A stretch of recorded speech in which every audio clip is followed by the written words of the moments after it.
कुछ बेवकूफ ऐसे भी होते हैं। होटल में बैठे एक आदमी ने दूसरे आदमी से कहा, यहाँ पर काम करने वाला बच्चा इतना बेवकूफ है कि जब मैं 500 और 50 वाला नोट उसके सामने रखता हूँ तो वो 50 वाला उठा लेता है। उसने फौरन उस बच्चे को आवाज दी और 2 नोट उसके सामने रखे। फिर बच्चों से पूछा, इनमें से ज्यादा पैसे वाला नोट कौन सा है? तो बच्चे ने 50 वाला नोट उठा लिया। दोनों ये देखकर जोर जोर से बच्चे पर हंसने लगे। एक आदमी जो दूसरी टेबल पर बैठा ये सब देख रहा था।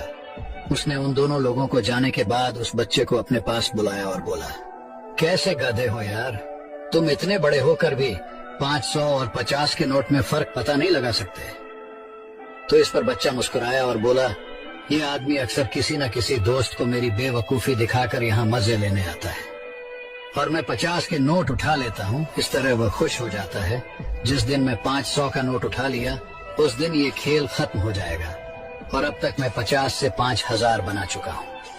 जिंदगी भी इस खेल की तरह है। हर जगह समझदारी की जरूरत नहीं होती। जहाँ समझदार बनने से अपनी खुशियाँ लौट जाए वहाँ बेवकूफ बन जाना ही समझदारी का काम होता है। यदि आपको इस कहानी से कुछ सीखने को मिली तो मुझे फॉलो जरूर करना।